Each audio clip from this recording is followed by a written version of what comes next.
Good morning, all of you. Today we will Today we will discuss about a unit 2, and today we will start a chapter second, classification of food. Last લેક્ચરમાં આપણે first chapter છે એ complete કર્યું હતું અને આજે આપણે second chapter છે એ start કરીશું, ક્લાસિફિકેશન ઓફ ફૂડ, કે કયા પ્રકારના છે એ ક્લાસિફિકેશન આવે છે ફૂડમાં, અને ફૂડ લેવાથી ફૂડની કઈ વેલ્યુ છે અને આપણા બોડીમાં કયા ફૂડ છે એ જરૂરી છે એનું આપણે અંદર ડિસ્ક્રિપ્શન જોઈશું. તો ફર્સ્ટ છે ઇન્ટ્રોડક્શન. તો કે શરીરને માટે જરૂરી એસેન્ટિયલ ન્યુટ્રિયન્ટ્સમાં protein, carbohydrate, fat, vitamins, minerals અને વોટરનો છે એ સમાવેશ થાય છે. તો કે શરીરને માટે જરૂરી એટલે કે બોડીને માટે જે જરૂરી છે એવા એસેન્ટિયલ ન્યુટ્રિયન્ટ્સ એટલે કે જરૂરી પોષક તત્વો. એસેન્ટિયલ મીન્સ જરૂરી અને ન્યુટ્રિયન્ટ્સ મીન્સ પોષક તત્વો, એટલે કે આપણા બોડીને જે જરૂરી પોષક તત્વો છે એ કયા છે? તો કે protein, carbohydrate, fat, vitamins, minerals અને વોટરનો છે એ સમાવેશ થાય છે. નેક્સ્ટ આપણે જોઈએ ક્લાસિફિકેશન ઓફ ફૂડ. તો કે ફૂડનું ક્લાસિફિકેશન છે એટલે કે કયા ફૂડ છે એ શેમાંથી આપણને મળે છે અને એમાંથી આપણને કઈ વસ્તુ છે એ મળે છે એ આપણે જોઈશું. એમાં ફર્સ્ટ છે origin, functions, chemical composition, source and nutritive value પ્રમાણે ફૂડનું છે એ વર્ગીકરણ કરવામાં આવે છે, એટલે કે એનું ક્લાસિફિકેશન કરવામાં આવે છે કે કઈ વસ્તુ લેવાથી એનું ઓરિજિન શું છે, કયા એના કાર્યો છે, શેમાંથી આપણને મળી રહે છે, કેટલા પ્રમાણમાં એ ફૂડ લેવું જોઈએ, એનું ક્લાસિફિકેશન આપણે છે ડિટેલમાં આગળ જોઈશું. તો ફર્સ્ટ છે ક્લાસિફિકેશન બાય ઓરિજિન. તો ક્લાસિફિકેશન બાય ઓરિજિન એમાં છે ફૂડ ઓફ એનિમલ ઓરિજિન અને ફૂડ ઓફ વેજીટેબલ્સ ઓરિજિન, કે જે નોનવેજમાંથી બી મળે છે અને વેજીટેબલમાંથી બી મળે છે. આપણે આગળ છે ડિટેલમાં જોઈશું, અત્યારે ખાલી છે આપણે એમ જ છે ક્લાસિફિકેશન જોવાનું છે. તેની classification by predominant function. પ્રીડોમિનન્ટ function એટલે શું? તો કે બોડીને તાકાત આપનારું ફૂડ એને કહેવામાં આવશે પ્રીડોમિનન્ટ ફંક્શન, કે બોડીને જે શક્તિ કોણ પૂરી પાડે છે, તાકાત કે કોણ આપે છે. તેમાં ફર્સ્ટ છે બોડી બિલ્ડિંગ ફૂડ, સેકન્ડ છે એનર્જી ગિવિંગ ફૂડ અને થર્ડ વન છે પ્રોટેક્ટિવ ફૂડ. તેમાં ફર્સ્ટ છે બોડી બિલ્ડિંગ ફૂડ એટલે કે કયો ફૂડ છે બોડી બનાવે છે, સેકન્ડ વન છે એનર્જી ગિવિંગ ફૂડ કે કયું ફૂડ છે એ આપણે બોડીને એનર્જી આપે છે, અને થર્ડ વન છે પ્રોટેક્ટિવ ફૂડ કે કયું ફૂડ છે એ આપણના બોડીને પ્રોટેક્ટ કરે છે. દેન થર્ડ વન છે classification by chemical composition and source, કે શેમાંથી છે આપણને એનર્જી અને બધી વસ્તુ મળી રહે છે. તેમાં ફર્સ્ટ છે protein, fat, carbohydrate, vitamin, minerals અને વોટર, જે આપણે આગળ ડિટેલ્સમાં છે એ જોવાનું છે. દેન ફોર્થ વન છે ક્લાસિફિકેશન બાય ન્યુટ્રિટિવ વેલ્યુ, કે ન્યુટ્રિટિવ વેલ્યુ શું છે બોડીમાં, કેટલું પ્રમાણમાં છે એ લેવું જોઈએ આપણે. તો ફર્સ્ટ છે સિરિયલ એન્ડ મિલ્ટ્સ. તો સિરિયલ એટલે કે અનાજ અને મિલ્ટ્સ એટલે કે બાજરી, જુવાર એક્સેટ્રા. દેન પલ્સીસ એટલે દાળ. દેન થર્ડ વન વેજીટેબલ્સ એટલે કે શાકભાજી. ફોર્થ વન છે નટ્સ એન્ડ ઓઇલ સીડ્સ એટલે કે ઓઇલ અને નટ્સ એટલે કે કાજુ બદામ, ડ્રાય ફ્રૂટ્સ. દેન ફિફ્થ વન છે ફ્રૂટ્સ એન્ડ રૂટ્સ એટલે કે કંદમૂળ. તે સિક્સ્થ વન છે મિલ્ક એન્ડ એનિમલ ફૂડ એટલે કે દૂધ અને દૂધમાંથી જે બનતી વસ્તુ. દેન સેવન્થ વન છે ફેટ એન્ડ ઓઇલ્સ, અને એઇટ વન છે શુગર એન્ડ જેગરી એટલે કે શુગર એટલે ખાંડ અને જેગરી એટલે ગોળ. દેન 9 વન છે કોન્ડિમેન્ટ્સ એન્ડ સ્પાઇસીસ એટલે કે બધા ગરમ મસાલા. દેન 10th વન છે મિસેલિયસ ફૂડ એટલે કે ભેળસેળ કરેલા મિશ્રણ આવતા ફૂડ, કે આ બધી ન્યુટ્રિટિવ વેલ્યુ કેટલી છે અને કેટલા પ્રમાણમાં છે એ બોડીમાં લેવું જોઈએ, એ આપણે આગળ ડિટેલમાં જોઈશું. નેક્સ્ટ આપણે જોઈએ છે બોડીમાં ક્લાસિફિકેશન. તેમાં ફર્સ્ટ ક્લાસિફિકેશન હતું ક્લાસિફિકેશન બાય ઓરિજિન, જે આપણે અંદર ડિટેલમાં જોવાનું છે આગળ. તો ફર્સ્ટ છે ક્લાસિફિકેશન બાય ઓરિજિન. તો સામાન્ય રીતે માનવ જીવનને ઉપયોગમાં આવતા ફૂડ્સને તેના ઓરિજિન પ્રમાણે નીચે મુજબ વર્ગીકૃત છે એ કરવામાં આવ્યા છે. એમાં ફર્સ્ટ છે ફૂડ ઓફ એનિમલ ઓરિજિન અને સેકન્ડ છે ફૂડ ઓફ પ્લાન્ટ ઓરિજિન. તેમાં ફર્સ્ટ છે ફૂડ ઓફ એનિમલ ઓરિજિનમાં છે તો કે પ્રાણી એટલે કે પ્રાણીઓમાંથી મળતા અથવા તો બનાવવામાં આવતા ફૂડને એનિમલ ઓરિજિન ફૂડ કહેવાય છે. દાખલા તરીકે મિલ્ક છે, મીટ છે, ફિશ છે, એગ એન્ડ એનિમલ ફેટ, આ વગેરે છે એ શેમાંથી બને છે? એનિમલ પ્રોડક્ટમાંથી બને છે, એટલે કે પ્રાણીઓમાંથી મળે છે, એટલા માટે એને ફૂડ ઓફ એનિમલ ઓરિજિન કહેવામાં આવ્યું છે. તે સેકન્ડ છે ફૂડ ઓફ પ્લાન્ટ ઓરિજિન એટલે કે જે વનસ્પતિમાંથી મળે છે, તો કે વનસ્પતિજન્ય પદાર્થોમાંથી મળતા અથવા બનતા ખોરાકને પ્લાન્ટ ઓરિજિન ફૂડ કહેવાય છે. દાખલા તરીકે cereals, millets, pulses, vegetables, fruits, roots, tuber, vegetable oil, sugar and jaggery વગેરે આ બધું છે શેમાંથી બને છે? પ્લાન્ટમાંથી, એટલે કે વનસ્પતિમાંથી બને છે. એટલા માટે એને પ્લાન્ટ ઓરિજિન કહેવામાં આવે છે અથવા તો વેજીટેબલ ઓરિજિન કહેવામાં આવે છે. તો સિરિયલ્સ એટલે અનાજ, મિલ્સ એટલે બાજરી, જુવાર, પલ્સીસ એટલે દાળ થશે, વેજીટેબલ એટલે શાકભાજી, ફ્રૂટ્સ, રૂટ્સ એટલે કે કંદમૂળ, દેન ટ્યુબર્સ એટલે કે ગાજર, વેજીટેબલ ઓઇલ એટલે કે વેજીટેબલ્સ ઓઇલ, અને શુગર એટલે ખાંડ, અને જેગરી એટલે ગોળ. આ બધું છે એ વનસ્પતિમાંથી મળે છે એટલા માટે એને ફૂડ ઓફ પ્લાન્ટ ઓરિજિન કહેવામાં આવે છે. The second classification by predominant function, એટલે કે બોડીને તાકાત આપતા ફંક્શનને કહેવામાં આવે છે ક્લાસિફિકેશન બાય પ્રીડોમિનન્ટ ફંક્શન. તો પ્રોટીનને બોડી બિલ્ડિંગ ફૂડ તરીકે ગણવામાં આવે છે. કાર્બોહાઈડ્રેટ અને ફેટને એનર્જી હોલ્ડિંગ ફૂડ કહેવામાં આવે છે, કારણ કે શરીરનું તાપમાન અને કાર્યશક્તિ તેનાથી પૂરાય છે, અને વિટામિન્સ અને મિનરલ્સને પ્રોટેક્ટિવ ફૂડ કહેવાય છે. અને ફૂડને તેના મુખ્ય ફંક્શન પ્રમાણે નીચે મુજબ છે વર્ગીકૃત કરવામાં આવ્યું છે. તો ફર્સ્ટ છે પ્રોટીનને બોડી બિલ્ડિંગ ફૂડ કહેવામાં આવે છે. બોડી બિલ્ડિંગ ફૂડ એટલે કે બોડી બનાવવા માટે પ્રોટીન છે એ ખૂબ જ જરૂરી છે. તેન કાર્બોહાઈડ્રેટ અને ફેટને એનર્જી હોલ્ડિંગ ફૂડ કહેવામાં આવે છે. શું કામ કાર્બોહાઈડ્રેટ અને ફેટને એનર્જી હોલ્ડિંગ ફૂડ કહેવાય છે? તો કે આપણા શરીરનું છે એ તાપમાન જાળવી રાખે છે અને બોડીને છે એ કાર્ય એટલે કે એનર્જી પૂરી પાડે છે. એટલા માટે એને કહેવામાં આવશે એનર્જી હોલ્ડિંગ ફૂડ. તેન વિટામિન્સ અને મિનરલ્સને પ્રોટેક્ટિવ ફૂડ કહેવામાં આવે છે. શું કામ? તો કે એ શું કરે છે? તો કે વિટામિન્સ અને મિનરલ્સથી આપણા બોડીને પ્રોટેક્ટ કરે છે, રક્ષણ આપે છે આપણા બોડીને કોઈપણ રોગ સામે, અથવા તો કોઈપણ ઇન્જુરી સામે, અથવા તો કોઈપણ વાયરલ ઇન્ફેક્શન સામે શું કરે છે? આપણા બોડીને પ્રોટેક્ટ કરે છે, એટલે આપણા બોડીને રક્ષણ આપે છે. એટલા માટે એને પ્રોટેક્ટિવ ફૂડ કહેવામાં આવે છે. તો ફૂડ્સને તેના મુખ્ય ફંક્શન પ્રમાણે નીચે પ્રમાણે છે વર્ગીકૃત કરવામાં આવ્યા છે. ફર્સ્ટ છે પ્રોવિઝન ઓફ એનર્જી, સેકન્ડ છે body building and repair, then third છે maintenance and regulation of tissue function. તો પ્રીડોમિનન્ટ ફંક્શન શું છે? પ્રોટીન, કાર્બોહાઈડ્રેટ, ફેટ અને વોટર અને વિટામિન્સના. તો ફર્સ્ટ છે પ્રોવિઝન ઓફ એનર્જી, તો કે આપણા બોડીને છે એ એનર્જી પૂરી પાડે છે. દેન સેકન્ડ વન છે બોડી બિલ્ડિંગ એન્ડ રિપેર, તો કે જે આપણા બોડીને છે એ શું કરે છે? બિલ્ડિંગ એટલે કે બોડી બનાવે છે, અને મસલ્સને અથવા તો ટિશ્યુને શું કરે છે? રિપેર કરે છે, એટલે કે સરખા બનાવે છે. દેન થર્ડ વન છે maintenance and regulation of tissue function, એટલે કે બોડીમાં આવેલા ટિશ્યુને શું કરે છે? મેન્ટેન કરે છે અને એનું રેગ્યુલેશન કરે છે, અને એનું ફંક્શનમાં છે એ મદદ કરે છે. Then on this basic above function food have been classified as, એમાં ફર્સ્ટ છે energy holding food. Energy holding food એટલે શું? તો કે આપણા બોડીને એનર્જી પૂરી પાડતું હોય એવું ફૂડ કયું છે? તો there are food rich in carbohydrate and fat, તો કે આપણા બોડીને વધારે પ્રમાણમાં એનર્જી પૂરું પાડે એવું ફૂડ કયું છે? એમાં શું વધારે હોય છે? તો કે કાર્બોહાઈડ્રેટ અને ફેટ છે એ વધારે હોય છે. એક્ઝામ્પલ છે rice, wheat, potato, sugar, fat અને ઓઇલ્સ. તો આપણા બોડીને છે એ rice, wheat, potato, sugar, fat and oils છે એ આપણા બોડીને એનર્જી પૂરી પાડે છે. અને એમાં સૌથી વધારે શું રહેલું હોય છે? તો કે કાર્બોહાઈડ્રેટ અને ફેટ રહેલું હોય છે. રાઈસ એટલે ભાત, વ્હીટ એટલે ઘઉં, દેન પોટેટોસ એટલે બટેટા, શુગર એટલે ખાંડ, અને ઓઇલ્સ એટલે કે તેલ. તો આ બધામાં છે એ એનર્જી છે એ રહેલી હોય છે, અને એમાં કાર્બોહાઈડ્રેટ અને એનું ફેટનું પ્રમાણ છે એ વધારે પ્રમાણમાં હોય છે. તે સેકન્ડ વન છે બોડી બિલ્ડિંગ ફૂડ, એટલે કે આપણા બોડીને જરૂરી, એટલે કે આપણે બોડી બનાવવા માટે છે એ એને કહેવામાં આવશે બોડી બિલ્ડિંગ ફૂડ, કે બોડી બનાવવામાં કયા કયા ફૂડ છે એ વધારે અફેક્ટ કરે છે. તેમાં ફર્સ્ટ છે બોડી બિલ્ડિંગ ફૂડમાં, તો કે this are food is rich in protein, તો કે પ્રોટીન ખાવાથી અથવા તો પ્રોટીન વધારે લેવાથી આપણે બોડી શું થાય છે? બોડી બને છે. તેમાં એક્ઝામ્પલ કયા કયા ફૂડ આવશે? તો એક્ઝામ્પલ છે મિલ્ક એટલે દૂધ, એગ એટલે ઈંડા, મીટ એટલે માંસ, લીવર એટલે ફિશ લીવર એટલે કે માછલીનું લીવર, ફિશ એટલે માછલી, પલ્સીસ એટલે દાળ, અને ઓઇલ સીડ્સ કેક એટલે કે ઓઇલી વસ્તુ.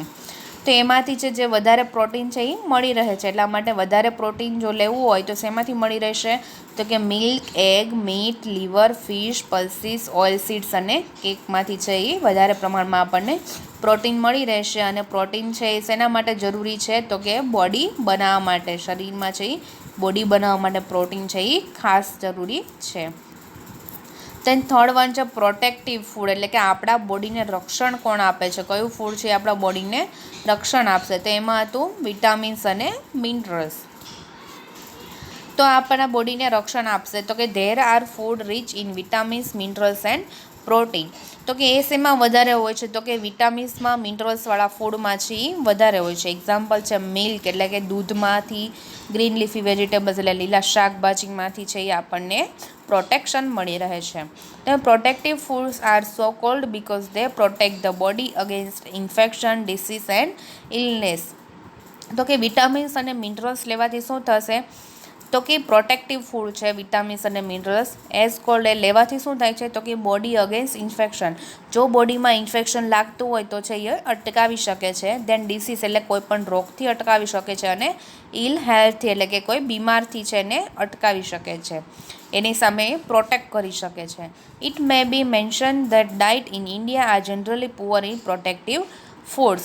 વધારે પ્રમાણમાં પ્રોટેક્ટિવ ફૂડ છે કોણ લે છે? ગરીબ લોકો લે છે ને, કે જેથી કરીને એને શું થાય છે? રોગો સામે છે એ રક્ષણ મળી રહે છે. તમે જોજો મોસ્ટલી હોસ્પિટલમાં છે કોઈ બીમાર, પુઅર લોકો બહુ ઓછા બીમાર પડશે અને રિચેસ્ટ હશે એ વધારે બીમાર પડશે. શું કામ? તો કે જે પુઅર લોકો છે એ વિટામિન્સ અને મિનરલ્સ છે એ વધારે લે છે, એટલા માટે થઈ અને છે પુઅર લોકો ઓછા બીમાર પડશે. એનામાં પ્રોટેક્શન શક્તિ છે એ રક્ષણાત્મક શક્તિ છે એ વધારે હશે, એટલા માટે પુઅર લોકો છે એ ઓછા બીમાર પડે છે. અને રિચેસ્ટ લોકો છે એ શું છે કે મિનરલ્સ અને વિટામિન્સને એવું કંઈ ઓછું લે છે, એના લીધે છે એની ઇમ્યુનિટી અથવા તો જે રક્ષણાત્મક શક્તિ છે કેવી હોય છે? ઓછી હોય છે, એટલા માટે બીમાર છે એ ઝડપથી થઈ જાય છે. તેનો balance diet must contain food from the above 3 groups. તો કે આ 3 ગ્રુપ્સમાં છે એ એને વહેંચાઈ ગયેલું હતું. તો આ હતું ક્લાસિફિકેશન બાય પ્રીડોમિનન્ટ ફંક્શન. એમાં ફર્સ્ટ આપણે જોયું એનર્જી યીલ્ડિંગ ફૂડ કે જે એનર્જી બોડીને પૂરી પાડે છે. સેકન્ડ જોયું બોડી બિલ્ડિંગ ફૂડ કે જે આપણા બોડીમાં, શરીરમાં બોડી બનાવે છે. દેન પ્રોટેક્ટિવ ફૂડ કે આપણા બોડીને છે એ રક્ષણ આપે છે. દેન નેક્સ્ટ છે classification by chemical composition at source, કે જેમાં છે ડિટેલમાં આપણે જોવાનું છે protein, fat, carbohydrate, vitamin, minerals અને વોટર. તેમાં ફર્સ્ટ છે પ્રોટીન. તો આપણે ફર્સ્ટ પ્રોટીન જોઈએ. તો ડિટેલમાં જોઈશું protein, fat, carbohydrate, vitamins, minerals અને વોટર. તેમાં ફર્સ્ટ છે પ્રોટીન. તો પ્રોટીનમાં આપણે જોઈશું તો કે પ્રોટીનનો અર્થ થાય પ્રથમ અગત્યતા આપવી, જે શરીર માટે ખૂબ જ અગત્યનું તત્વ છે, કે જે આપણને શું બનાવે છે? પ્રોટીન છે એ શું બનાવતું હતું? આપણી બોડી બનાવે છે, બરાબર છે, એટલા માટે ખૂબ જ જરૂરી છે. તો પ્રોટીનનો અર્થ થાય છે પ્રથમ અગત્યતા આપવી, એટલે કે બોડીમાં પ્રોટીન હોવું છે એ ખૂબ જ જરૂરી છે, જે શરીર માટે ખૂબ જ અગત્યનું તત્વ છે. પ્રોટીનમાં કાર્બન, હાઇડ્રોજન, ઓક્સિજન અને નાઇટ્રોજન અને થોડા પ્રમાણમાં સલ્ફરનો સમાવેશ થાય છે. તો પ્રોટીન શેનું બનેલું હોય છે? તો કે કાર્બન, હાઇડ્રોજન, ઓક્સિજન, નાઇટ્રોજન અને થોડા પ્રમાણમાં સલ્ફરનો સમાવેશ થાય છે અને એનું બનેલું હોય છે પ્રોટીન. ખોરાકના બીજા કોઈ ઘટકોમાં નાઇટ્રોજન તત્વ છે એ હોતું નથી. એટલે કે ગમે એ વસ્તુ લો, ગમે ખોરાક તમે ખાઓ, એમાં છે એ નાઇટ્રોજન છે એ આવતું નથી, પણ જો તમે પ્રોટીન લેશો તો જ એમાં છે નાઇટ્રોજનનું તત્વ છે એ આવે છે. પાચન ક્રિયા દરમિયાન ખોરાકનું વિભાજન એસિડ દ્વારા થાય છે. આ એમિનો એસિડ કુલ 22 છે, અને જેમાંથી 6 થી 8 એમિનો એસિડ શરીર માટે ખૂબ જ જરૂરી છે, અને એમાં એમિનો એસિડ છે એ 2 પ્રકારના છે. તો પ્રોટીનમાં શું છે? તો કે પ્રોટીન શેનું ફર્સ્ટ તો બનેલું હોય છે? તો કે કાર્બન, હાઇડ્રોજન, ઓક્સિજન, નાઇટ્રોજન અને થોડા પ્રમાણમાં સલ્ફરનું બનેલું હોય છે. અને કોઈ પણ ફૂડ તમે લેશો તો એમાં નાઇટ્રોજનનો સમાવેશ નથી થતો, પણ પ્રોટીન જો તમે લેશો તો એમાં એક પ્રકારનું છે તમને નાઇટ્રોજન છે એ મળી રહેશે. અને તમારે પાચન ક્રિયા દરમિયાન ખોરાકનું વિભાજન એસિડ દ્વારા થાય છે, એટલે કે જે તમારો ખોરાક પચે છે એ શેના દ્વારા થાય છે? એસિડ દ્વારા પચે છે. એટલા માટે બોડીમાં છે એમિનો એસિડ બી છે એ જરૂરી છે. તેવા એમિનો એસિડ છે એ 22 એમિનો એસિડ છે, જેમાંથી 6 થી 8 એમિનો એસિડ છે આપણા શરીર માટે ખૂબ જ જરૂરી છે, કે જેથી કરીને આપણું ડાયજેસ્ટિવ સિસ્ટમ જે છે, અથવા જે ડાયજેસ્ટિવ છે, ચયાપચયની ક્રિયા છે એ નોર્મલ થઈ શકે છે. એમાં એમિનો એસિડ 2 પ્રકારના છે, એસેન્શિયલ એમિનો એસિડ અને સેકન્ડ છે નોન એસેન્શિયલ એમિનો એસિડ. તો એસેન્શિયલ એમિનો એસિડ એટલે કે બોડીમાં જરૂરી, એટલે કે આપણા શરીરને જરૂર માટે જે કયા એમિનો એસિડ છે એ, અને નોન એસેન્શિયલ એટલે કે શરીરને જરૂરી ન હોય તેવા, એને કહેવામાં આવશે નોન એસેન્શિયલ.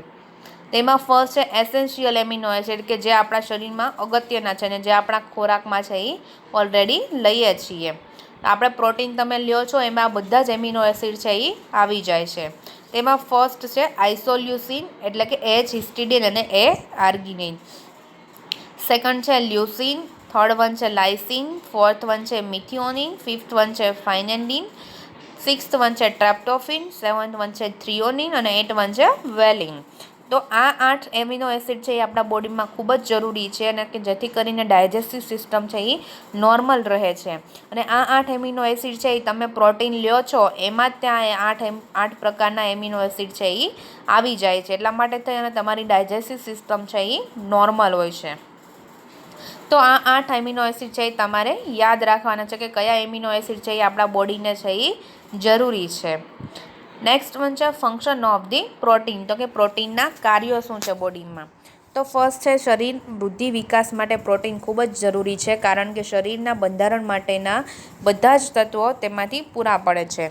તો કે શરીરના વૃદ્ધિ અને વિકાસ એટલે શરીરનો જે વૃદ્ધિ અને વિકાસ છે, ગ્રોથ એન્ડ ડેવલપમેન્ટ માટે છે પ્રોટીન છે એ ખૂબ જ જરૂરી છે, કારણ કે શરીરના બંધારણ માટેના બધા જ તત્વો છે એ પ્રોટીનમાંથી પૂરા પડે છે. બરાબર છે. એટલા માટે તે નાના બાળકોને પ્રોટીન છે એ વધારે આપવું જોઈએ.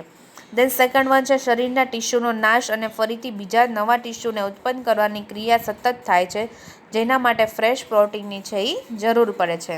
એટલે કે શરીરમાં આવેલા જે ટિશ્યુ છે એ શું થાય છે, અમુક ટાઈમે નાશ પામે છે, ડેથ થાય છે ટિશ્યુનું. તો એ ફરીથી બીજા નવા જે ટિશ્યુ છે એને ઉત્પન્ન કરવા માટે પ્રોટીન છે એ ખૂબ જ જરૂરી છે. અને એના માટે કેવું પ્રોટીન લેવું જોઈએ, ફ્રેશ પ્રોટીન. એટલે કે ડેઇલી છે એ જમવામાં પ્રોટીન છે એ લેવું જોઈએ કે જેનાથી છે એ ટિશ્યુનો ઝડપથી છે એ ઉત્પન્ન થાય અને એનો ટિશ્યુનો છે એ ગ્રોથ એન્ડ ડેવલપમેન્ટ થાય અને ટિશ્યુ છે એ મેન્ટેન રહે.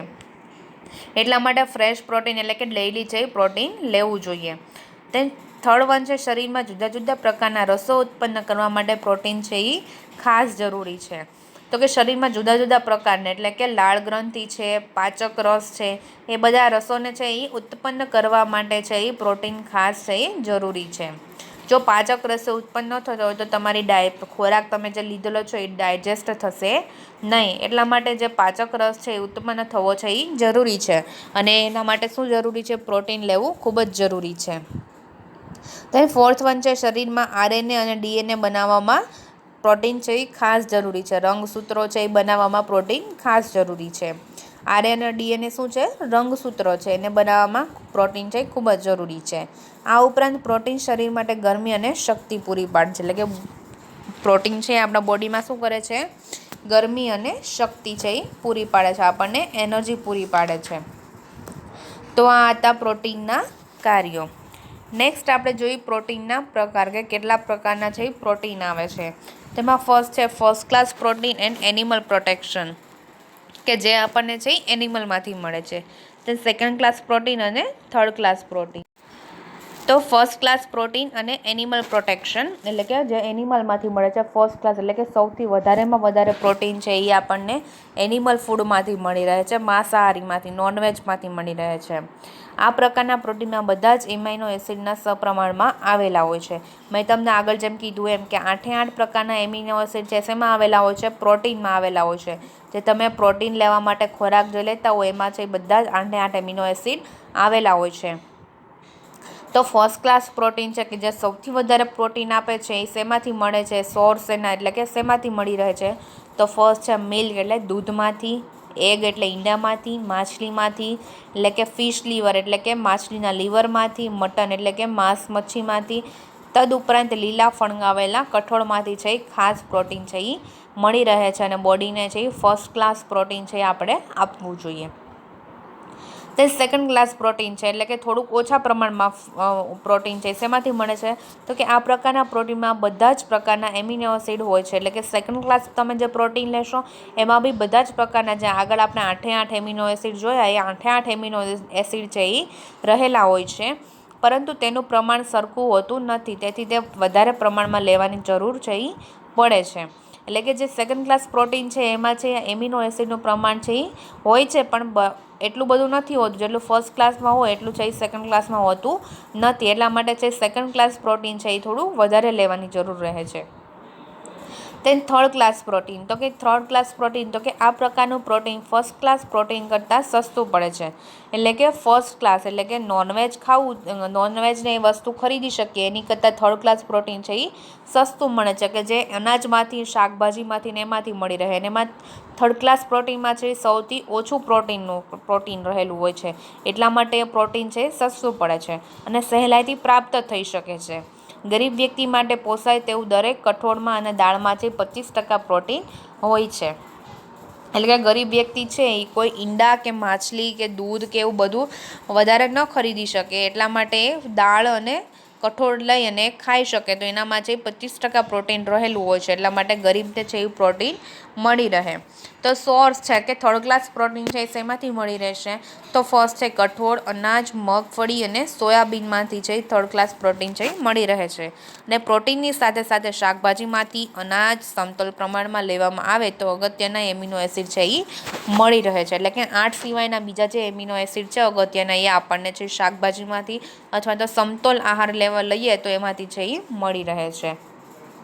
તો આ હતા પ્રોટીનના પ્રકાર. એમાં first class protein, second class protein અને થર્ડ ક્લાસ પ્રોટીન.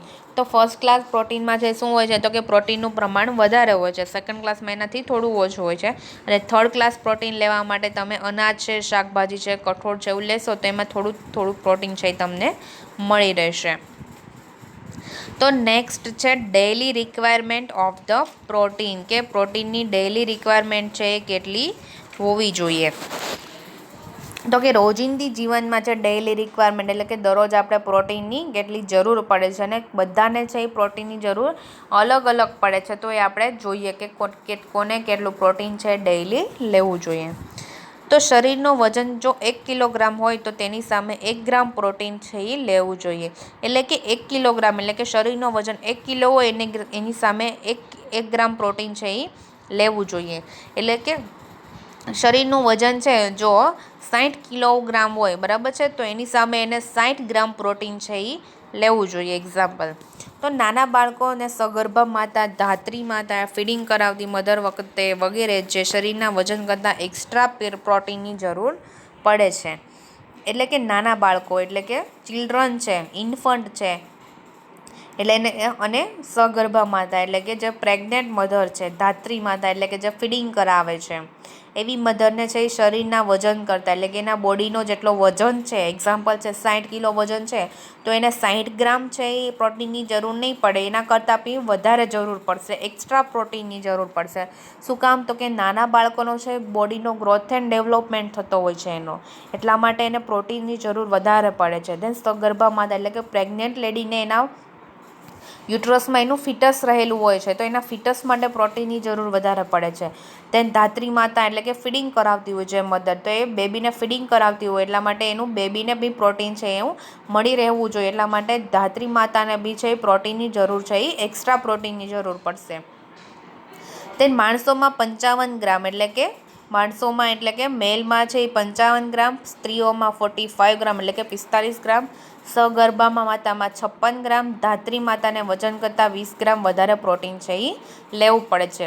એટલે કે ડેઇલી છે એ મેલને 55 ગ્રામ પ્રોટીન લેવું જોઈએ, સ્ત્રીઓને 45 ગ્રામ લેવું જોઈએ, સગર્ભા માતા એટલે કે પ્રેગ્નેન્ટ લેડી છે એને 65 ગ્રામ લેવું જોઈએ, અને ધાત્રી માતાને વજન કરતાં 20 ગ્રામ છે એ પ્રોટીન છે એ વધારે લેવાનું છે, કે જેથી કરીને એના બેબીના ગ્રોથ એન્ડ ડેવલપમેન્ટ માટે છે એ સારું રહે.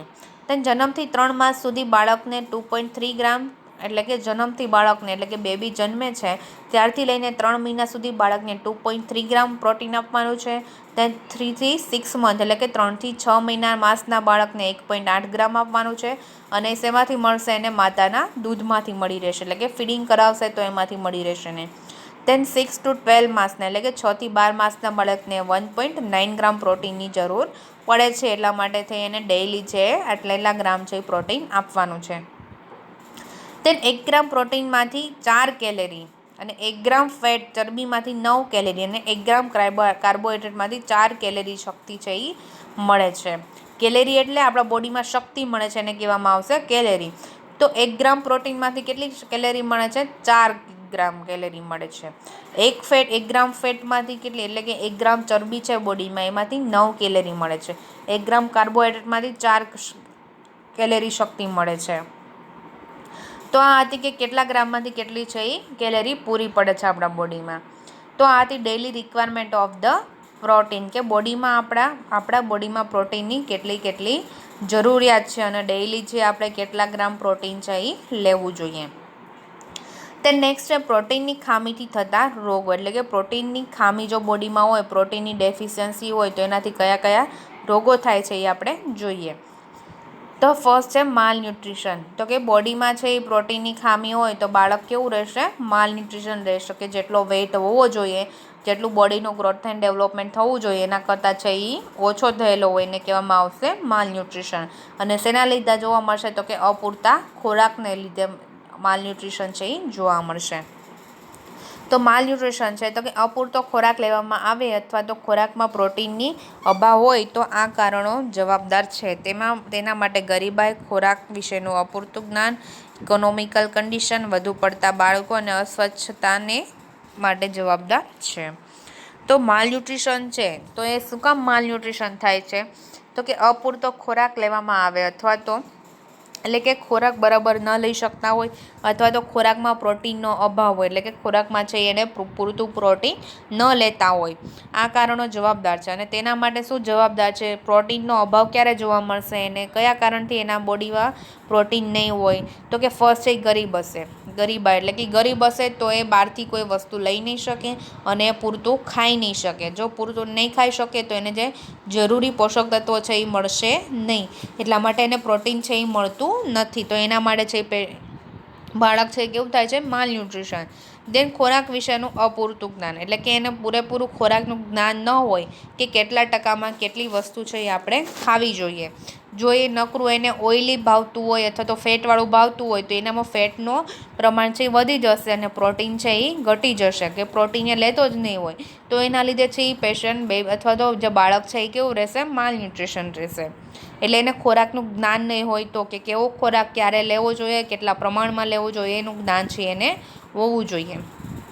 દેન ઇકોનોમિકલ કન્ડિશન એટલે કે ફાઇનાન્શિયલી છે એ વીક હોય, બરાબર છે, પુઅર હોય છે, તો એ લોકો છે એની આગળ પૈસા નથી હોતા તો એ સારું ફૂડ છે એ ખરીદી શકીને ખાઈ શકતા નથી. દેન વધુ પડતા બાળકો, એટલે કે ઘરમાં છે એક કરતાં વધુ બાળકો હોય તો એને છે કદાચ માલન્યુટ્રિશન થઈ શકે છે. શું કામ? તો કે ઓલરેડી એના ઘરમાં છે એ 5 થી 6 બાળકો છે અને 5 થી 6 બાળકોને ખાવા માટે છે એ બધી વસ્તુ છે એ સરખી મળી રહેતી નથી. કોઈ ઘરમાં એક બાળક હોય તો એને બધી વસ્તુ છે એના પેરેન્ટ્સ લાવીને પ્રોવાઈડ કરે છે, પણ ઘરમાં 6 બાળકો હોય તો એના પેરેન્ટ્સ છે એ એને પહોંચી વળતા નથી. એટલા માટે છે ત્યારે ન્યુટ્રિશનની વેલ્યુ છે એ એના બોડીમાં ઘટી જાય છે. અને અસ્વચ્છતા, એટલે કે ઘરમાં છે એ સ્વચ્છ વાતાવરણ હોતું નથી, એના માટે છે એ માલન્યુટ્રિશન થવાના કારણો છે આ જવાબદાર છે. દેન સેકન્ડ વન છે ઇન્ફેક્શન. તો કે બોડીમાં ઇન્ફેક્શન લાગે ક્યારે? તો કે પ્રોટીન છે એ લેતા ન હોય ત્યારે. તો કે વોમિટિંગ, ડાયેરિયા, અપૂરતો ખોરાક જો બાળક ન લઈ શકે તો તેમાં શરીરમાં આવી પરિસ્થિતિ ઉત્પન્ન થાય છે અને તેના લીધે રોગપ્રતિકારક શક્તિ પણ ઓછી થઈ જાય છે. તો બાળક છે એ પ્રોપર ન્યુટ્રિશન નથી લઈ શકતું, બરાબર છે, પ્રોટીન નથી લઈ શકતું, તો એના લીધે શું થશે? તો કે એની રોગપ્રતિકારક શક્તિ છે એ ઘટી જશે અને રોગપ્રતિકારક શક્તિ ઘટી જશે એટલે બોડીમાં છે એ બહારથી આવેલા જે વાયરસ, બેક્ટેરિયા છે એ શું કરશે? આપણા બોડીમાં ઇન્ફેક્શન લગાડશે અને બોડીમાં છે એ રોગ ઉત્પન્ન કરશે. તો એવી રીતે ઇન્ફેક્શન છે એ આપણને લાગે છે કે આપણી રોગપ્રતિકારક શક્તિ ઓછી થઈ જાય ત્યારે આપણને ઇન્ફેક્શન લાગવાના ચાન્સીસ છે એ વધારે રહે છે. અને રોગપ્રતિકારક શક્તિ ક્યારે ઓછી થાય છે? કે જ્યારે આપણે ખોરાક પૂરતો છે એ લઈ શકતા નથી ત્યારે. નેક્સ્ટ જોઈએ આ માલન્યુટ્રિશન અને ઇન્ફેક્શનને લઈને પ્રોટીનની ખામીથી થતા રોગો મોટે ભાગે બાળકોમાં છે એ જોવા મળે છે. વધારે પડતા જે પ્રોટીનની ખામીથી થતા રોગો એ કોનામાં જોવા મળે છે? બાળકોમાં જોવા મળે છે. અને નાના બાળકોમાં 2 પ્રકારના મોસ્ટલી છે એ રોગ જોવા મળે છે, જે આગળ તમે એના નામ સાંભળ્યા હશે કે ક્વાશિયોકોર્સ અને મરાસ્મસ. તો ક્વાશિયોકોર અને મરાસ્મસ છે એ પ્રોટીનની ખામીથી થતા રોગ છે. તેમાં ફર્સ્ટ આપણે જોઈએ ક્વાશિયોકોર. તો ક્વાશિયોકોર છે એ શું છે? તો કે પ્રોટીનની ખામીથી થતા રોગ છે. તેની ડેફિનેશન જોઈએ ક્વાશિયોકોરની. તો કે ક્વાશિયોકોર તે નાના બાળકોમાં ખાસ કરીને 1 થી 6 વર્ષની ઉંમરમાં પ્રોટીનના અભાવના કારણે થતો રોગ છે.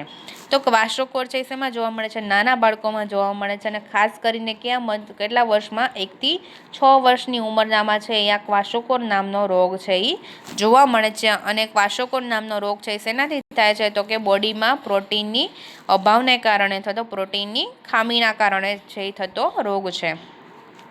બાળકને માતા ફીડિંગ અપાવતી હોય તે દરમિયાન ઉપરનો ખોરાક અપૂરતું પોષણ હોય અને પૂરતા પ્રમાણમાં પ્રોટીન આપવામાં ન આવે તો ક્વાશોકોર છે એ થાય છે.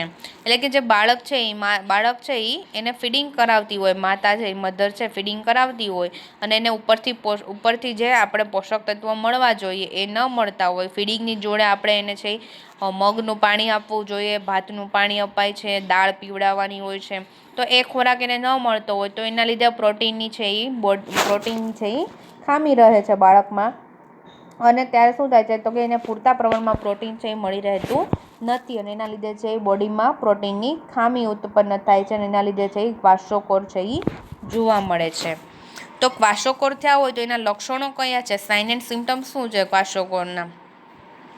તો ક્વાશોકોરના લક્ષણો જોઈએ તો કે એમાં ફર્સ્ટ છે, આમાં બાળકની વૃદ્ધિ અને વિકાસ છે એ અટકે છે, એટલે કે બાળકની વૃદ્ધિ અને વિકાસ છે એ થતો નથી. દેન સેકન્ડ, બાળક છે એ ચીડિયું બની જાય છે. બાળકનો સ્વભાવ કેવો થઈ જાય છે? એકદમ ચીડિયો થઈ જાય છે. કોઈ બોલાવે તો બી બાળકને છે એ ગમતું નથી. દેન થર્ડ વન છે, બાળકના આખા શરીરે સોજા આવે છે, એટલે કે બાળક છે કેવું થઈ જાય છે? આખું ફૂલી જાય છે, બાળક ફૂલેલું દેખાય છે. તમે જોજો, ગૂગલ ઉપર સર્ચ મારજો ક્વાશોકોર ડિઝીઝ એવું, અને જોજો કે એમાં બાળક છે એ કેવું થઈ જાય છે. તેમાં બાળકના આખા શરીરમાં છે એ સોજા આવી જાય છે, એટલે કે બાળક છે એ ફૂલી જાય છે. તેન હાથ પગ ઉપર વધારે પ્રમાણમાં સોજો હોવાને કારણે બાળકોના આખા શરીરે સોજા જોવા મળે છે, એટલે કે વધારે પ્રમાણમાં બાળકના હાથ અને પગમાં છે એ વધારે સોજા જોવા મળે છે, અને થોડાક સોજા આવવાના લીધે આખા શરીરમાં છે એ સોજા જોવા મળે છે. તેમ બાળકનો ફેસ મૂન શેપ જેવો થઈ જાય છે, એટલે કે ચંદ્ર જેવો થઈ જાય છે. તેમ બાળકના વાળ ભૂખરા, સૂકા અને બ્રાઇટનેસ ઓછી થઈ જાય છે, એટલે કે એના વાળ કેવા થઈ જાય છે? એકદમ ભૂખરા થઈ જાય છે, એકદમ વાકડિયા થઈ જાય છે, કરલી થઈ જાય છે, એકદમ સૂકા એટલે કે ડ્રાય થઈ જાય છે. કોઈ પણ પ્રકારની બ્રાઇટનેસ એટલે કે શાઇન છે એ મારતી નથી. દેન ચામડી સૂકી થઈ જાય છે, બાળકની સ્કિન છે એકદમ સૂકી થઈ જાય છે, અને તેમાં ચીરા પડે છે, અને ઘાટા કલરના ડાઘ પડે છે, એટલે કે અંદર કાળા ડાઘ દેખાય છે ચીરા પડે ને એમાં.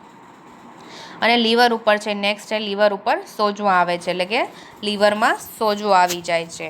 તો આ હતા sign and symptoms of the kwashiorkor, એટલે કે ક્વાશોકોરના લક્ષણો. તો ક્વાશોકોરના લક્ષણો શું જોવા મળે છે? તો કે એના બોડીનો વૃદ્ધિ અને વિકાસ નથી થતો, બાળક ચીડિયું થઈ જાય છે, બાળકને વધારે આળસ આવે છે, બાળકના આખા શરીર ઉપર સોજા જોવા મળે છે, એનો જે ફેસ છે એનું મોઢું છે એ ચંદ્ર જેવું દેખાય છે, તેને એના વાળ છે એ કેવા થઈ જાય છે? એકદમ કરલી થઈ જાય છે, ભૂરા થઈ જાય છે, અને એકદમ રફ થઈ જાય છે. તેન લીવર ઉપર સોજો આવી જાય છે, અને સ્કિનમાં ચીરા પડે છે, અને સ્કિન એકદમ સૂકી થઈ જાય છે. તો આ હતા ક્વાશોકોરના લક્ષણો. અને ક્વાશોકોર શેના લીધે થાય છે? તો કે ક્વાશોકોર છે એ બોડીમાં અપૂરતા પ્રમાણમાં પ્રોટીન લેવાથી જે ક્વાશોકોર થાય છે, અને 1 થી 6 વર્ષની ઉંમરમાં છે એ ક્વાશોકોર જોવા મળે છે, અને વધારે પડતું એ નાના બાળકોમાં જોવા મળે છે. દેન સેકન્ડ ડિસીઝ છે મરાસ્મસ. તો કે મરાસ્મસ છે એ શેનાથી થાય છે? તો કે પ્રોટીનનું અપૂરતું પોષણ ન મળે એટલા માટે છે એ સેકન્ડ ડિસીઝ છે મરાસ્મસ. તો કે પ્રોટીનની ખામીથી થતો રોગ છે, જેનું નામ છે મરાસ્મસ. તેની ડેફિનેશન જોઈએ તો કે જ્યારે નાના બાળકોને પૂરતું પોષણ ન મળે ત્યારે આ રોગ જોવા મળે છે. ખાસ કરીને બાળકોને ફીડિંગ ન આપતી માતા તેમજ ઉપરનો ખોરાક આપવામાં આવે ત્યારે નિષ્કાળજીના લીધે આ રોગ થાય છે. લાંબા સમય સુધી અપૂરતો ખોરાક મળ્યો હોય તો આ ડિસીઝ થાય છે. તો મરાસ્મસ ક્યારે થાય છે? તો કે નાના બાળકોને પૂરતું પોષણ ન મળે, એટલે કે જ્યારે નાના બાળકોને છે એ પૂરતું પોષણ છે એ આપણે આપવું જોઈએ. શું કામ? તો કે ત્યારે એનો બોડીનો ગ્રોથ એન્ડ ડેવલપમેન્ટ થતું હોય છે, એટલા માટે એનું પૂરેપૂરું ધ્યાન રાખવું જોઈએ આપણે. તો આપણે જ્યારે નાના બાળકોને પૂરતું પોષણ ન મળે ત્યારે છે આ રોગ જોવા મળે છે મરાસ્મસ. અને ખાસ કરીને બાળકોને ફીડિંગ ન આપતી મધર, એટલે કે બાળક છે જો મધરને ફીડિંગ ન આવતું હોય તો છે એ ફીડિંગ કરાવી શકતી નથી, તો જે ફીડિંગ ન આપતી મધર છે એ શું કરશે તો કે ઉપરનો ખોરાક જે ફીડિંગ ન કરાવતી હોય તો આપણે એને શું પાશું તો કે મગનું પાણી પાશું, દાળનું પાણી પાશું. તો એ ઉપરનો જે ખોરાક આપણે છે એ આપણે નિષ્કાળજીના લીધે આ રોગ છે એ થાય છે. આપણે એને ગમે એવું ખાવા આપી દઈએ તો છે એ શું થાય છે તો એના લીધે પ્રોટીનની ખામી જોવા મળે છે. અને લાંબા સમય સુધી અપૂરતો ખોરાક મળ્યો હોય તો આ છે એ ડિસીઝ થાય છે, એટલે કે મરાસમસ નામનો ડિસીઝ થાય છે. તો મરાસમસના કારણો શું છે? મરાસમસ ડિસીઝ થવાના કારણો શું છે કે શું કામ મરાસમસ ડિસીઝ થાય છે? તો એના ફર્સ્ટ છે અધૂરા મહિને જન્મેલું બાળક જ્યારે પૂરતા પ્રમાણમાં માતાનું દૂધ ન લઈ શકે ત્યારે. તો કે અધૂરા મહિને એટલે કે પ્રેગ્નન્ટ લેડી છે એ 7મા મહિને જો એને બેબી બોર્ન થઈ ગયું હોય એટલે કે બેબીનો જન્મ થઈ ગયો હોય તો ત્યારે છે એ આપણે એને માતાનું દૂધ છે એ આપી શકતા નથી. શું કામ તો કે ત્યારે એ પેટીમાં રહેલું હોય છે, 2 થી 3 મહિના માટે એને પેટીમાં રાખવામાં આવે છે. તો એના માટે થઈ અને આપણે છે એને માતાનું દૂધ છે એ આપી શકતા નથી, એટલે એનામાં પ્રોટીનની ખામીઓ છે એ વધારે જોવા મળે છે. દેન સેકન્ડ છે ઉપરનો ખોરાક આપવામાં આવે ત્યારે તેમાં અપૂરતું પ્રોટીન મળે ત્યારે પણ આ પરિસ્થિતિ જોવા મળે છે. એટલે કે આપણે બેબીને જ્યારે ખાવાનું આપતા હોય છે વિનિંગ ડાયટ, એટલે કે આપણે એને થોડું થોડું ખાવાનું શરૂ કર્યું હોય કે મગનું પાણી કે દાળનું પાણી કે ભાતનું પાણી કે એવું બધું આપવાનું હોય ત્યારે જો એ આપણે સરખી રીતે ન આપતા હોય કે ન જ આપતા હોય તો એમાં શું રહે છે તો કે અપૂરતું પ્રોટીન છે એ મળે ત્યારે આપણે આ પરિસ્થિતિ છે એટલે કે ત્યારે મરાસમસ છે એ થઈ શકે છે.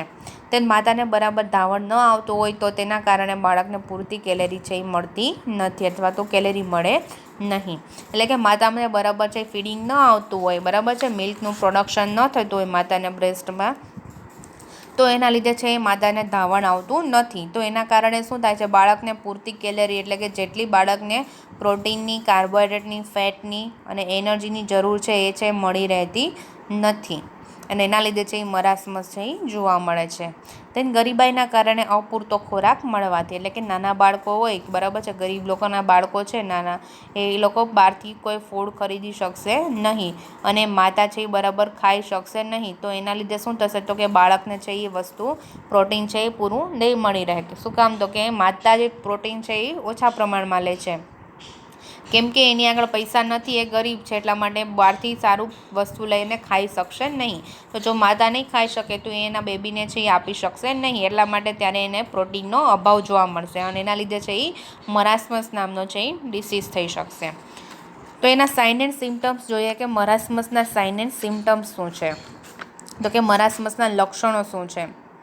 તો ફર્સ્ટ છે ઉંમરના પ્રમાણમાં બાળકનું વજન ઓછું, એટલે કે જેટલી ઉંમર હોય એટલો વેટ હોવો જોઈએ, એના કરતાં વેટ છે કેવો હશે ઓછો હશે. દેન ઊંચાઈ ઓછી, એટલે કે એની હાઇટ છે એ વધી નહીં હોય, ટૂંકમાં એના બોડીનો ગ્રોથ એન્ડ ડેવલપમેન્ટ છે એ થતું જ નથી. દેન બાળકનું વજન વધે નહીં, એટલે કે બાળકનું વજન છે એ વધતું નથી, બાળકનું વજન જેટલું હોય એટલું ને એટલું જ રહે છે. દેન નેક્સ્ટ છે વાળ સૂકા અને ભૂરા થઈ જાય છે. વાળ કેવા થઈ જાય છે? એકદમ ડ્રાય થઈ જાય છે અને ભૂરા થઈ જાય છે. બાળક ફિક્કું પડી જાય છે. દેન ચામડી નીચેનો જથ્થો ધીમે ધીમે ઓગળી જાય છે, એટલે કે ચામડીમાં જે ફેટનો સંગ્રહ થયો હોય છે, ચરબીનો સંગ્રહ થયો હોય છે, ધીરે ધીરે શું થાય છે ઓગળી જાય છે અને બોડી વીક પડતું જાય છે અને એકદમ કેવું થઈ જશે બોડી પતલું થઈ જશે અને નકરા હાડકાં જ દેખાશે. તમે જોજો ગૂગલ ઉપર મરાસમસનો ફોટો, પેશન્ટ મરાસમસવાળું પેશન્ટ, તમને ડિફરન્ટ લાગશે મરાસમસ અને ક્વાશોકોરમાં, કે ક્વાશોકોરમાં બોડી એકદમ ફૂલી જાય છે એટલે જાડું જાડું દેખાય છે અને મરાસમસમાં છે એ પેશન્ટ એકદમ છે વીક થઈ ગયેલું હોય છે, એના હાડકાં દેખાવા લાગે છે. તો જે ચામડીને નીચેનો જથ્થો, જ્યાં ફેટ રહેલું છે, જે ચરબી રહેલી છે એ કેવી થઈ જાય છે ધીમે ધીમે ઓગળી જાય છે. તેન ચામડીના રોગ જોવા મળે છે, એટલે કે ચામડીના રોગ થાય છે. તેન ચામડીની ઉપર ડાઘા પડે છે, વારંવાર ડાયેરિયા થાય છે, એટલે કે ઝાડા થઈ જાય છે. તેન પાચન શક્તિ મંદ પડી જાય છે. પાચન શક્તિ મંદ થવાના લીધે શું થાય છે? ઝાડા થઈ જાય છે. દેન બાળકનું પેટ મોટું થઈ જાય છે. તમે જોજો ફોટો જોશો ને તમને ખબર પડશે કે કેવી રીતે મરાસમસનું પેશન્ટ હોય છે. તેન આંખોના ડોળા બહાર આવી જાય છે, એટલે કે આંખમાંથી આંખ એકદમ કેવી થઈ ગઈ હોય? ઝીણી થઈ ગઈ હોય છે. તો એના લીધે શું લાગશે કે આંખના ડોળા છે એ બહાર આવી ગયા છે એવું લાગે છે. તો આ હતા sign and symptoms of the marasmus. Next આપણે જોઈએ કે પ્રિવેન્શન એન્ડ ટ્રીટમેન્ટ. તો કે જેમ પ્રોટીનથી થતા ડિસીઝ છે મરાસમસ અને ક્વાશોકોર, તો એને કેવી રીતે છે એ આપણે અટકાવવા જોઈએ અને કેવી રીતે છે એ ઉપચાર કરવો જોઈએ. તેમાં ફર્સ્ટ છે બાળકને ઉંમરના પ્રમાણમાં પ્રોટીન વધારે આપવું જોઈએ, કે બાળકની જેટલી ઉંમર છે એના કરતાં પ્રોટીન છે એને વધારે આપવું જોઈએ, કે જેથી કરીને એના બોડીમાં છે એ પ્રોટીનની ખામી ન રહે. દેન સેકન્ડ છે માતાને બ્રેસ્ટ ફીડિંગ આપવા માટે પ્રોત્સાહિત કરવું, એટલે કે જેનામાં પ્રોટીનની ખામી હોય તો એના માતાને પ્રોત્સાહિત કરવાનું છે, એન્કરેજ કરવાની છે કે તમે 2-2 કલાકે અથવા તો 1-1 કલાકે બેબીને ફીડિંગ આપતા રહો, કે જેથી કરીને બાળક છે એનામાં ઇમ્યુનિટી પાવર છે એ વધતો જાય. એટલા માટે માતાને છે એ બ્રેસ્ટ ફીડિંગ કરાવવા માટે પ્રોત્સાહિત કરવાનું છે. દેન થર્ડ વન છે સમયસર બાળકને રોગપ્રતિકારક રસીઓ અપાવી, એટલે કે એને કહેવાનું છે કે સમયસર બાળકને જે પ્રકારની રસી અપાવવાની હોય એ પ્રકારની રસી અપાવી, કે જેથી કરીને જે ડિસીઝનું છે એ શું કરી શકે, રક્ષણ કરી શકે, આપણા બોડીને રક્ષણ આપી શકે. એટલા માટે સમયસર છે એની રસી અપાવવાની છે. દેન ફોર્થ વન છે જો ડાયેરિયા વોમિટિંગ થાય તો તરત જ સારવાર અપાવી, એટલે કે જો બેબીને છે એ ડાયેરિયા થઈ ગયા હોય, વોમિટિંગ થતી હોય તો તરત જ એને છે એ ટ્રીટમેન્ટ અપાવવાની છે અને હોસ્પિટલ લઈ જવાનું છે. દેન ફિફ્થ વન છે નજીકમાં ચાલતા દવાખાનાની અંદર બાળકને તપાસ માટે લઈ જવાનું, એટલે નજીકમાં કોઈ PHC સેન્ટર હોય અથવા તો CHC સેન્ટર હોય તો ત્યાં છે એ બાળકને છે એ તપાસ માટે લઈ જવાનું છે, કે બાળકને કોઈ પણ પ્રકારની ખામી કે કોઈ પણ પ્રકારનો રોગ છે કે નહીં એ આપણે ચેક કરાવવાનું છે, કે જેથી કરીને આપણે જો એને કંઈ હોય તો આપણે એની ટ્રીટમેન્ટ છે એ ઝડપથી સ્ટાર્ટ કરી શકીએ. તો આ હતા બેબીના પ્રોટીનથી થતા ડિસીઝને અટકાવવાના ઉપચારો, કેવી રીતે અટકાવવું અને એના ઉપચારો. નેક્સ્ટ વન જોઈએ પ્રોટીન ડેફિશિયન્સી એન્ટીનેટલ મધર. તો કે એન્ટીનેટલ મધર કોને કહેવામાં આવશે, તો કે જ્યારથી મધરે પ્રેગ્નન્સી કન્સીવ કરી હશે ત્યારથી લઈ અને બેબી બોર્ન થશે ત્યાં સુધીના પીરિયડને કેવો કહેવાશે, એન્ટીનેટલ પીરિયડ કહેવામાં આવશે. એટલે કે 1 થી 9 મહિના જે છે મહિના રહે છે એને કેવો પીરિયડ કહેવામાં આવશે, એન્ટીનેટલ. એટલે એને કેવું કહેવામાં આવશે, એન્ટીનેટલ મધર. તો કે પ્રોટીનની ડેફિશિયન્સીથી મધરને કયા કયા પ્રકારનો તકલીફો થાય છે આપણે જોઈએ. તો પ્રોટીનની ખામી સગર્ભા માતામાં જોવા મળે છે. એમાં ફર્સ્ટ છે જો માતા સગર્ભા હોય તે દરમિયાન પ્રોટીનની ખામી હોય તો સ્ટીલ બર્થ છે જોવા મળે છે. સ્ટીલ બોર્ન એટલે કે મૃત બાળકનો જન્મ થાય છે, બરાબર છે. જો પ્રોટીનની ખામી રહે માતામાં, સગર્ભા માતામાં, તો સ્ટીલ બોર્ન જોવા મળે છે, એટલે કે બેબી છે કેવું થઈ ગયેલું હોય છે, મૃત બાળકનો જન્મ થાય છે. શું કામ, તો કે બેબીને છે પૂરતું પ્રોટીન મળી રહેતું નથી, અને પૂરતું પ્રોટીન ન મળી રહેવાના લીધે અંદર બેબીનો ગ્રોથ એન્ડ ડેવલપમેન્ટ છે થતું નથી, એટલે કે બેબીનો વિકાસ છે થતો નથી, અને બેબી બોર્ન થવા માટે મેચ્યોર એટલે કે કેપેબલ છે એ હોતું નથી. એટલા માટે છે બેબી અંદર ને અંદર જ તે મરી જાય છે અને એનો જન્મ કેવી રીતે થાય છે, મૃત બાળકનો જન્મ થાય છે. ને સેકન્ડ વન છે સગર્ભા માતામાં અપૂરતા પ્રોટીનથી અધૂરા માસે બાળકને જન્મ આપે છે. જો મધરમાં છે એન્ટીનેટલ મધર છે જેને પ્રેગ્નન્સી કન્સીવ કરી હોય અને એ મધરમાં પ્રોટીનની ખામી હોય તો એ માતા સગર્ભા માતા છે એ અધૂરા મહિને છે બાળકને જન્મ આપે છે.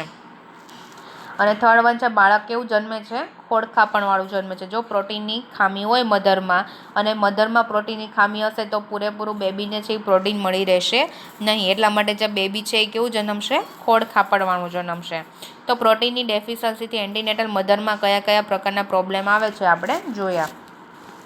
તો એના સાઇન એન્ડ સિમ્ટમ્સ શું હોય, તો કે એના લક્ષણો શું હોય છે, તો કે ફર્સ્ટ છે બાળકોમાં પ્રોટીનની ખામી હોય તો તેનું વજન છે એ ઓછું હોય છે, એટલે કે બેબીના વજન કેવું હોય છે, ઓછું હોય. શું કામ, તો કે પ્રોટીનની ખામી છે એટલા માટે એનું ગ્રોથ એન્ડ ડેવલપમેન્ટ છે એ થતું નથી.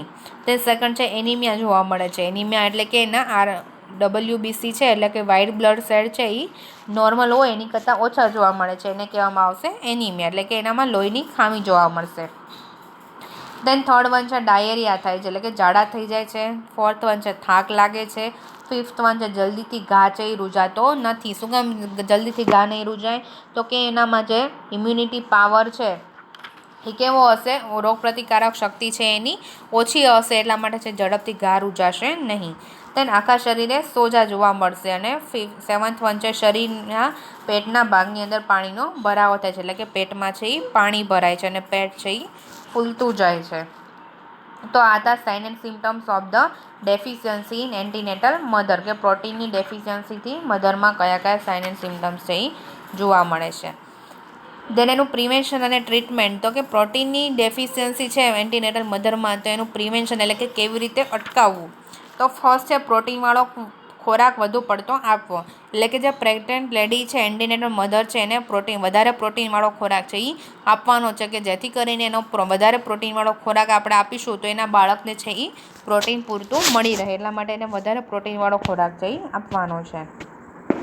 જો પેશન્ટ લીલા શાકભાજી ખાતું હોય તો કઠોળ, દાળ, સોયાબીન, તેલીબિયા જેવા ખાદ્ય પદાર્થો છે એ પુષ્કળ પ્રમાણમાં આપવા જોઈએ, કે જેથી કરીને એમાંથી પ્રોટીન વધારે રહેલું હોય કઠોળ, દાળમાં, તો એનું પ્રોટીનનું પ્રમાણ છે એના બોડીમાં વધે અને એના બેબીનો ગ્રોથ એન્ડ ડેવલપમેન્ટ થાય. એટલા માટે આવા ખોરાક છે એને વધારે આપવા જોઈએ. દેન થર્ડ વન છે, ખાસ કરીને માંસાહારી પેશન્ટ હોય તો ઈંડાનો પીળો ભાગ આપવો.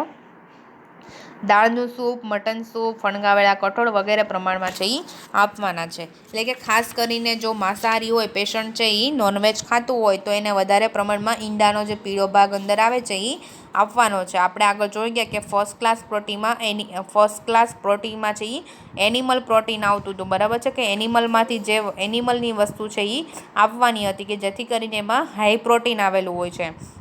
એટલા માટે પેશન્ટ જો નોનવેજ ખાતું હોય તો એને પેશન્ટને છે એ ઈંડાનો પીળો ભાગ આપવાનો છે, અથવા તો દાળનું સૂપ આપવાનું છે, મટન સૂપ એટલે નોનવેજ આપવાનું છે, મટનમાંથી બનાવેલું સૂપ, અને ફણગાવેલા કઠોળ છે એ વધારે આપવાના છે, કે જેથી કરીને પ્રોટીનની ડેફિશિયન્સી છે એ રહેતી નથી. તો આ હતું protein deficiency in antenatal mother. તો આપણે આજે શું જોયું? તો કે ફર્સ્ટ આપણે ક્લાસિફિકેશન ઓફ ફૂડ જોયું. તો કે ક્લાસિફિકેશન ઓફ ફૂડમાં આપણે 4 ટાઈપના ક્લાસિફિકેશન જોયા, આપણે એને ડીપમાં જોયા. ક્લાસિફિકેશન બાય ઓરિજિન જોયું, ક્લાસિફિકેશન બાય પ્રીડોમિનન્ટ ફંક્શન જોયું. એમાં આપણે 3 પ્રકારના ક્લાસિફિકેશન જોયા: energy yielding food, body building food અને પ્રોટેક્ટિવ ફૂડ. નેક્સ્ટ આપણે ક્લાસિફિકેશન બાય કેમિકલ કમ્પોઝિશન જોયા. એમાં હતું protein, fat, carbohydrate, vitamin, minerals ને વોટર. એમાં આપણે ફર્સ્ટ જોયું પ્રોટીન, અને પ્રોટીન આપણે ડિટેલમાં જોયું કે પ્રોટીન છે એ આપણા શરીરમાં કેટલો અગત્યનો ભાગ ભજવે છે. તેમ પ્રોટીનના કાર્યો જોયા કે પ્રોટીનના કયા કયા કાર્યો છે. પ્રોટીનના પ્રકાર જોયા કે first class protein, second class protein અને થર્ડ ક્લાસ પ્રોટીન, કે જે આપણને શેમાંથી મળી રહે છે. તે નેક્સ્ટ આપણે ડેઇલી રિક્વાયરમેન્ટ જોઈ કે પ્રોટીનની રોજિંદી જરૂરિયાત આપણે કેટલી પડે છે, કેટલા ગ્રામ પ્રોટીન છે એ કોણે કોણે લેવું જોઈએ. તે નેક્સ્ટ આપણે પ્રોટીનના ડિસીઝ જોયા કે પ્રોટીનની ખામીથી થતા ડિસીઝો. એમાં ફર્સ્ટ જોયું ક્વાશિયોકોર અને સેકન્ડ જોયું મરાસ્મસ. અને નેક્સ્ટ આપણે જોયું લાસ્ટ પોઈન્ટ કે protein deficiency in antenatal mother, કે એન્ટીનેટલ મધરમાં પ્રોટીનની ડેફિશિયન્સી હોય તો કયા કયા પ્રકારના રોગ થવાની અથવા તો કઈ પ્રકારની ખામી થવાની શક્યતા છે એ રહે છે, અને એને કેવી રીતે છે એ અટકાવવી જોઈએ. તો અહીંયા આપણે પ્રોટીન છે એ કમ્પ્લીટ થાય છે. Next we will see the next lecture. Next લેક્ચરમાં આપણે હવે ફેટ જોઈશું.